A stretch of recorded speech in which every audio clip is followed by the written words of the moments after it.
அனைவருக்கும் வணக்கம். இந்த பதிவுல நம்ம என்ன பார்க்க போகிறோம் அப்படின்னா, வேல்மாறல் பூஜை 48 நாள் தொடங்க வேண்டிய நாள் மற்றும் வேல் இல்லாதவர்கள் எப்படி வழிபாடு செய்யணும் அப்படிங்கிறதையும், எந்த நேரத்தில் பூஜை செய்தால் உங்களுக்கு 48 நாள் சிறப்பாக அமையும் அப்படிங்கிறதற்கும், மற்றும் நிறைய பேருக்கு ஒரே டவுட் என்ன அப்படின்னா, 48 நாள் அப்படின்னாலே இல்லற வாழ்க்கையில இருக்கலாமா? அப்படிங்கிறதற்கான நிறைய பேத்துக்கு டவுட் இருக்கின்றது. அதற்கான அனைத்து கேள்விகளுக்கான பதில தான் இந்த பதிவுல பார்க்க போகிறோம். நிறைய பேர் என்கிட்ட கேட்டிருந்த கொஸ்டின் என்ன அப்படின்னா, தைப்பூசம் திருநாளன்று 48 நாள் பூஜை நாங்கள் நிறைவு செய்ய வேண்டும், அதற்கான தேதி கொடுங்க அப்படிங்கிறது கேட்டிருந்தீங்க. அதற்கான தேதி நான் கொடுத்துருக்குறேன். தைப்பூசம் 2025 நீங்கள் போட்டாலே அந்த பதிவு வரும். அந்த பதிவு இல்லைன்னா சேனலே போய் பார்க்கலாம். அந்த பதிவில் நான் கொடுத்துருக்கேன். எந்தெந்த டேட்டில் நீங்கள் வழிபாடு செஞ்சீங்க அப்படின்னா உங்களுக்கு தைப்பூசம் 48 நாள் நிறைவு நாள் வரும் அப்படிங்கிறது பதிவு நான் கொடுத்துருக்குறேன். அந்த நாள் என்று நீங்கள் நிறைவு நாளாக அந்த நாள் அமையும் நமக்கு. அது பீரியட்ஸ் இருக்கிறவங்களுக்கு எப்படி வழிபாடு செய்யணும், டேட் இல்லாதவர்களுக்கு எப்படி வழிபாடு செய்யணும், எல்லா டேட்டும் அதில் நான் கொடுத்துருக்குறேன். இப்போ இந்த வேல்மாறல் பூஜையோ அல்லது முருகனுக்கு சாதாரணமாக 48 நாள் பூஜை செய்யணும், 48 நாள் நினைப்பவர்கள்லாம் இந்த மாதத்துலேயும் அடுத்த மாதத்துலேயும் நீங்கள் ஸ்டார்ட் பண்ணும்போது உங்களுக்கு நல்ல பலன் கிடைக்கும். ஏன்னா மார்கழி மாதமும் கார்த்திகை மாதமும் நம்ம நினச்சதெல்லாம் நடக்கக்கூடிய ஒரு அற்புதமான மாதம். இந்த கார்த்திகை மாதமும் ஆன்மீகத்திற்கு உரிய மாதம், மார்கழி மாதமும் ஆன்மீகத்திற்கு உரிய மாதம். இந்த மாதத்தன்று நம்ம வழிபாடு செய்யும்போது பிரபஞ்சமே பார்த்தீங்கன்னா நமக்கு தேவையானது அனைத்துமே செய்து கொடுக்கும், வேண்டுதல் அனைத்துமே நமக்கு நிறைவேறும். இந்த கார்த்திகை மாதம் மார்கழி மாதம் மட்டும் முடிந்த அளவுக்கு மிஸ் பண்ணாமல் பூஜை செய்யுங்க. அதாவது 48 நாள் உங்களால் பண்ண முடியல அப்படின்னா கூட 21 நாட்கள் எடுத்து பண்ணுங்கள். 21 நாட்கள் கூட பண்ண முடியல அப்படின்னா ஒரு 6 நாட்கள் மட்டுமாவது இந்த மார்கழி மாதம் கார்த்திகை மாதம் இந்த 2 மாதத்தில் ஏதாவது ஒரு மாதத்தில் நீங்கள் வேல்மாறல் பூஜையோ அல்லது மற்ற நீங்கள் 48 நாள் பூஜை பண்ண நினைப்பவர்கள் அனைவருமே ஒரு 6 நாள் பண்ணுங்கள். முருகனுக்காக பண்ணுற பூஜைலாம் செய்து பாருங்கள், நல்ல பலன் கிடைக்கும். இந்த பிரம்ம முகூர்த்த நேரத்தில் வழிபாடு செய்யணும். காலை 4 மணிலேருந்து 6 மணிக்குள்ளே ஒரு குறைஞ்சது 5:45க்குள்ளே நீங்கள் செய்கின்ற பூஜை பார்த்தீங்க அப்படின்னா உங்களுக்கு நல்ல பலன் கிடைக்கும். முருகனுடைய அருளும் உங்களுக்கு கிடைக்கும், உங்களுக்கும் ஒரு பாசிட்டிவிட்டி கிடைக்கும். நம்ம பூஜை பண்ணுறது எல்லாம் எதற்காக? நம்ம நல்லா இருக்க வேண்டும், நம்ம மனது நல்லா இருக்கணும், அமைதியாக இருக்கணும், சாந்தமாக இருக்கணும், சந்தோஷமாக இருக்கணும், நல்லா ஒரு செல்வ செழிப்புடன் இருக்கணும். அதற்காக தானே நம்ம பூஜை பண்ணுறோம். அது கட்டாயமாக கிடைக்கும். இந்த பிரம்ம முகூர்த்த நேரத்தில் வழிபாடு செய்வது உங்களுடைய மனம் அமைதியாகும், கோபங்கள் குறையும், மகிழ்ச்சி நிச்சயமாக கிடைக்கும். பணம் செல்வாக்கு எல்லாமே பார்த்தீங்கன்னா நீங்கள் மகிழ்ச்சியாக இருந்தீங்கன்னா தானாக உங்களை சேரும். எல்லாமே நமக்கு நல்லதாக அமையணும் அப்படின்னா இந்த பிரம்ம முகூர்த்த நேரத்தை நம்ம சூஸ் பண்ணிக்கிடணும். ஒருவேளை இந்த பிரம்ம முகூர்த்த நேரத்தில் கை குழந்தைகள் இருக்குது, என்னால் பண்ண முடியாது அப்படி இருப்பவர்கள் மட்டும் மாலை நேரம் பண்ணுங்கள். முடியும் அப்படி இருப்பவர்கள் எல்லாருமே பிரம்ம முகூர்த்த நேரத்தை சூஸ் பண்ணிக்கோங்க. இந்த கார்த்திகை மாதம் மார்கழி மாதம் மட்டும் நான் சொல்கிறேன். ஏன்னா இந்த 2 மாதமே பிரபஞ்சத்திற்கு உரிய மாதமாக இருக்குது, ஆன்மீகத்திற்கு உரிய மாதமே இருப்பதனால் உங்களுக்கு இது ரொம்ப பயனுள்ளதாக இருக்கும் இந்த 2 மாதமும். இப்போ நீங்கள் பூஜை கார்த்திகை மாதம் ஸ்டார்ட் பண்ணணும்னு நினைக்கிறீங்க அப்படின்னா செவ்வாய்க்கிழமை, வியாழக்கிழமை, வெள்ளிக்கிழமை, சஷ்டி தினமன்று, கிருத்திகை நட்சத்திரத்தன்று நீங்கள் ஸ்டார்ட் பண்ணலாம். கார்த்திகை எல்லா நாளுமே இந்த மாதம் முருகனுக்கு உந்த மாதம் தான், முருகனுக்குரிய நாள் தான். இந்த நாளன்று உங்களுக்கு எந்த நாள் சரியாக இருக்கோ அந்த நாள் நீங்கள் ஆரம்பித்து வழிபாடு செய்து கொள்ளலாம். சரி, நான் மார்கழி மாதம் ஸ்டார்ட் பண்ணலாமா அப்படின்னா தாராளமாக மார்கழி 1ஆம் தேதி நீங்கள் ஸ்டார்ட் பண்ணலாம். அல்லது மார்கழி மாதம் உங்களுக்கு எந்த நாள் சௌகரியமாக இருக்கோ அந்த நாளை நீங்கள் ஸ்டார்ட் பண்ணலாம். இப்போ வேல்மாறல் பூஜை செய்யணும் அப்படின்னா வேல் வேண்டுமா அப்படிங்கிறது கேட்டிருந்தீங்க. வேல் கட்டாயம் கிடையாதுங்க. வேல் இருக்குது அப்படின்னா வேல் வைத்து நீங்கள் வேல்மாறல் பூஜை செய்து கொள்ளலாம். இப்போ வேல்மாறினாலே வேல் பூஜை தானே அப்படிங்கிறது தான் கேட்குறீங்க. ஆமாம், சரிதான். இருந்தாலும் பார்த்தீங்க அப்படின்னா வேல் இல்லாதவர்கள் முருகனுடைய படத்தை வைத்து நம்ம வழிபாடு செஞ்சாலே நமக்கு நல்ல பலன் கிடைக்கும். வேல் வைத்து தான் வேல்மாறல் பூஜை பண்ணணும் அப்படிங்கிறது கிடையாது. வேல் இருந்தால் வேலை பயன்படுத்தி கொள்ளலாம், அப்படி இல்லைன்னா நம்ம படத்தை வைத்தே நம்ம வழிபாடு செய்து கொள்ளலாம். படம் எல்லோருடைய வீட்டில் கட்டாயமாக முருகன் படம் இருக்கும். தனியாக படம் இல்லாட்டா கூட இந்த 5 படத்தோட நமக்கு முருகன் படம் கட்டாயமாக இருக்கும். அந்த படத்தை எடுத்து சந்தன குங்குமம் பொட்டு வைத்து செவ்வரளி பூக்களோ அல்லது மல்லிகை பூக்களோ இல்லை வாசனை பூக்களால் நீங்கள் அலங்காரம் செய்துட்டு நெய் தீபம் ஒரே ஒரு தீபம் மட்டும் நீங்கள் ஏற்றினால் போதும். 6 தீபம் ஏற்றலாம் அல்லது ஒரு தீபம் ஏற்றலாம். 6 தீபம்ங்கிறது 6 முகனுக்காக 6 தீபம், அல்லது நீங்கள் ஒரு தீபம் ஏற்றி வைத்துட்டு நெய் வைத்து தினமும் உங்களால் என்ன முடிதோ அதை வைக்கலாம். கல்கண்டு கூட வைக்கலாம், அவள் வைக்கலாம், அல்லது சர்க்கரை பொங்கல் ஒரு நாள் பால் பாயசம், ஒரு நாள் தேன் பால், இந்த மாதிரி ஒவ்வொரு நாளும் ஒவ்வொன்றும் நம்ம வைக்கலாம். உங்களால் முடிந்ததுன்னா கட்டாயமாக வைங்க. அப்படி இல்லைன்னா ஒரு டம்ளரில் தண்ணீர் மட்டும் நீங்கள் வைத்தா போதும். ரொம்ப எளிமையான வழிபாடு செஞ்சாலே முருகன் வந்து அள்ளி கொடுப்பாருங்க. அதனால உங்களால என்ன முடியுதோ அத மட்டும் நீங்க வழிபாடு செய்யுங்க. அதே போல நெறைய பேத்துக்கு என்ன டவுட் ஆயிடுச்சு அப்டின்னா, முருகனுக்கு நம்ம பூஜை பண்ணாலே வெற்றிலை தீபம் ஏற்றி தான் பூஜை செய்யணும் அப்படிங்கிற மாரி மைண்ட் செட் ஆயிருச்சு.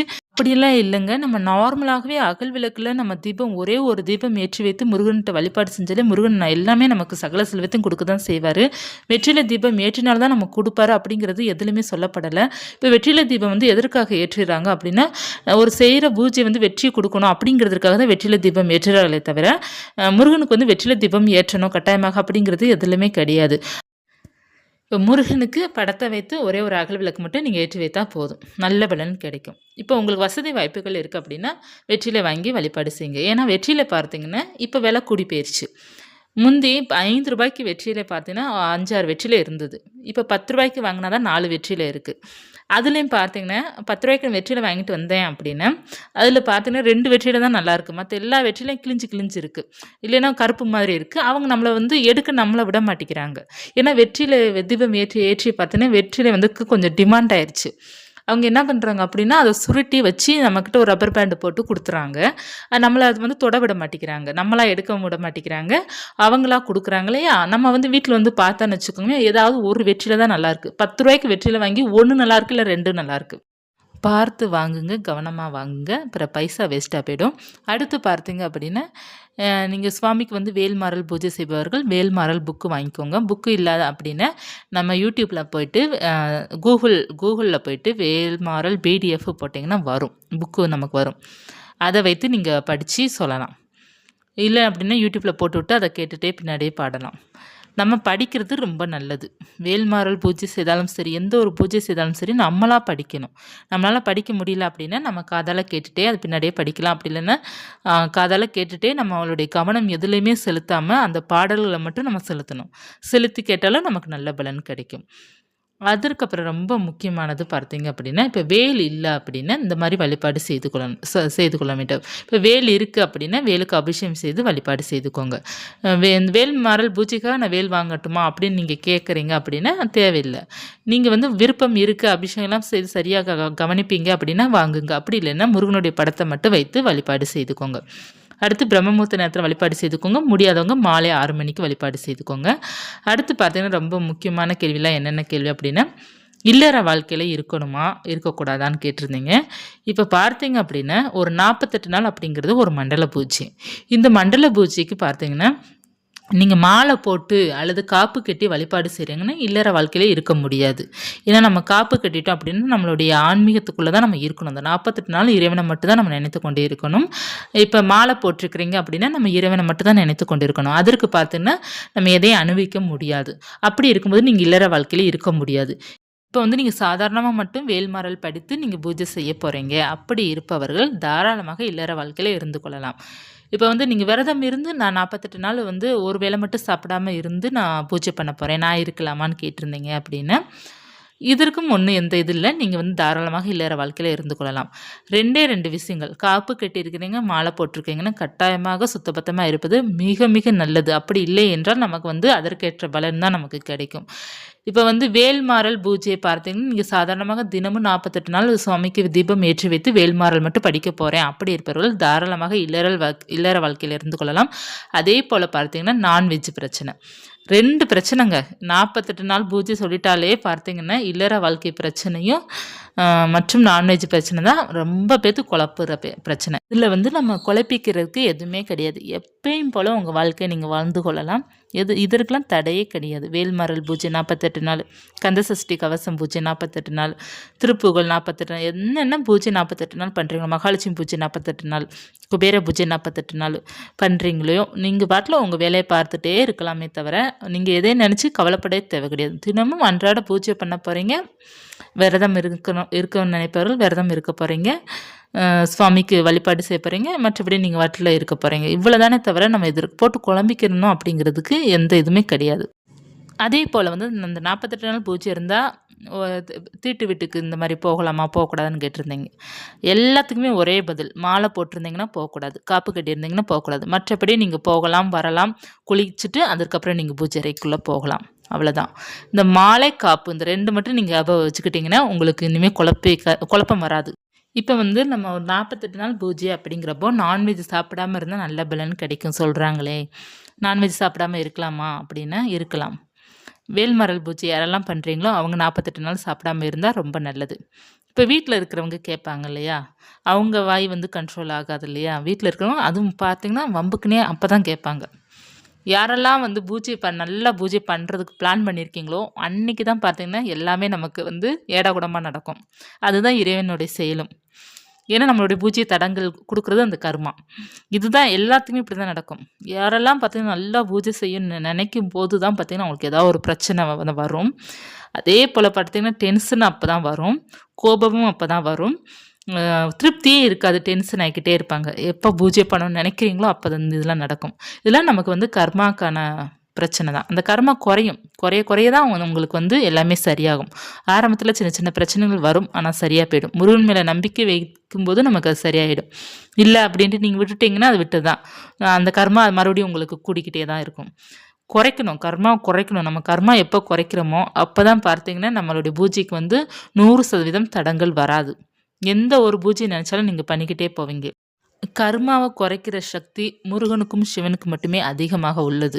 அவர்களை சரணாகதி அடைந்த உடனே நம்மளுடைய கர்மா பாதி குறைஞ்சிரும். ஏன்னா இவங்க 2 பேர்கிட்ட போகும்போது மட்டும்தான் நமக்கு வந்து பிரச்சனைக்கு மேலே பிரச்சனை, சோதனைக்கு மேலே சோதனை வரும். ஏன்னா இவங்க 2 பேருமே நம்ம பாவத்தை குறைக்கக்கூடிய தெய்வம் மற்றும் நம்மளுடைய கர்மாவை அனைத்துமே தீர்க்கக்கூடிய தெய்வம். இவர்கள்ட்ட நம்ம வழிபாடு கையெடுத்து கும்பிட்டாலே நமக்கு இது தெரிஞ்சும் தெரியாமல் செய்கின்ற பாவம் அனைத்துமே தீரும். ரொம்ப நல்ல மாற்றத்தை வாழ்க்கையில் கொடுப்பாங்க. 2 பேருமே கொடுப்பாங்கங்க. சிவனும் கொடுப்பாங்க, முருகனும் கொடுப்பாங்க. சிவனிடமிருந்தால் முருகன் வந்திருக்கிறாரு. அதனால் நம்மளுடைய கர்மா எல்லாமே குறையும். முருகன் வழிபாடு செய்யும்போது 100% கர்மா குறையும். எடுத்த உடனே நமக்கு எல்லாமே நடக்கும்னு நீங்கள் எதிர்பார்க்காதீங்க. ஃபஸ்ட்டு சோதனைகள் தான் வரும், அடுத்து தான் நமக்கு எல்லாமே வெற்றியாகும். சோதனைகள் வரும்போது நம்ம கவலைப்படாமல் இருக்கணும். முருகன் மேலே நம்பிக்கை வைத்து இறைவனை இறுக்கா பிடிச்சிட்டு இருந்தோம் அப்படின்னா இறைவன் அதை சரி பண்ணி கொடுத்து நம்மளுடைய கர்மா பாவங்கள் எல்லாத்தையும் குறைத்து விட்டுருவார். நமக்கு அதுக்கப்புறம் பூஜை சூப்பராக போகும், நல்லா நினச்சது நடக்கும், கட்டாயமாக நடக்கும். இந்த 48 நாட்களுக்குள்ளே உங்களுக்கு நினைத்த வேண்டுதல் கட்டாயமாக நடக்கும். ஸ்ட்ராங்காக இருக்கணும். முருகனை நம்பிக்கிட்டீங்க அப்படின்னா ஸ்ட்ராங்காக இருக்கணும், ரொம்ப முக்கியம். பின் வாங்கிடக்கூடாது காலை. முன்னே எடுத்து வச்சிட்டிங்க அப்படின்னா முன்னே எடுத்து வச்சு தான், பின் வாங்கிடாதீங்க. ஸ்ட்ராங்காக இருங்க. இறைவன் மேலே பாரத்தை போட்டுருங்க. எதுனா ஒன்றுன்னா இறைவன் மேலே பாரத்தை போட்டு நீங்கள் வாட்டில் கண்டினியூ பண்ணிகிட்டே இருங்க, எந்த பிரச்சனையும் வராது. அதே போல் வந்து இந்த அசைவம் பார்த்தீங்க அப்படின்னா வீட்டில் இருக்கிறவங்க சாப்பிடணும்னு விருப்பப்பட்டாங்கன்னா தாராளமாக அவங்க சாப்பிட்டுக்கலாம், எந்த பிரச்சனையும் கிடையாது. நீங்கள் அவங்க சாப்பிட்ட பிறகு வந்து மறுநாள் காலையில் பூஜை பண்ணும்போது வீடை தொடச்சிட்டு நீங்கள் குளிச்சுட்டு தலை குளிச்சுட்டு நீங்கள் பூஜையை செய்து கொள்ளலாம். அதனால் எந்த பிரச்சனையும் கிடையாது. அதே போல் இல்லற வாழ்க்கையில் இருப்பவர்களும் கட்டாயமாக பார்த்தீங்க அப்படின்னா தலைக்கு குளிச்சுட்டு தான் நீங்கள் இறைவன்கிட்ட போய் பூஜை பண்ணணும். இப்போ நீங்கள் நார்மலாக விளக்கேற்றவங்க பார்த்தீங்க அப்படின்னா நீங்கள் உடம்புக்கு கூட குளிச்சுட்டு போங்க, அது ஒன்றும் பிரச்சனை இல்லை. இப்போ ஒரு பூஜை அப்படிங்கிறப்போ நீங்கள் கட்டாயமாக வந்து தலைக்கு குளிச்சுட்டு போங்க. இப்போ தலைக்கு குளிக்க முடியல, உடல் அளவில் வந்து பிரச்சனை இருக்குது, சைனஸ் பிரச்சனை இந்த மாதிரி இருக்குது அப்படின்னா தலையில் தண்ணி தெளிச்சுட்டு மேலுக்கு குளிச்சுட்டு நீங்கள் போயிட்டு வழிபாடு செய்து கொள்ளலாம். ரொம்ப எளிமையான பூஜை தான், செய்து பாருங்கள், நல்ல பலன் கிடைக்கும். வேல்மாறலில் முழுவதும் படிங்க, அல்லது இந்த 4 வரி இருக்குது பார்த்தீங்களா, அந்த 4 வரி மட்டும் படிங்க. திருத்தணியில் ஊத்தரலும் அந்த 4 வரி மட்டுமாவது 108 முறை படிங்க. ரொம்ப சிறப்பான பலன் உங்களுக்கு கொடுக்கும். இந்த பதிவு உங்களுக்கு உபயோகமாக இருக்கும்னு நினைக்கிறேன். இருந்துச்சுன்னா லைக் பண்ணிக்கோங்க. இது போன்ற ஆன்மீக தகவல் தெரிந்துக்கணும் அப்படின்னா ராஜேஸ்வரன் யூடியூப் சேனலை சப்ஸ்கிரைப் பண்ணி வச்சுக்கோங்க. நன்றி.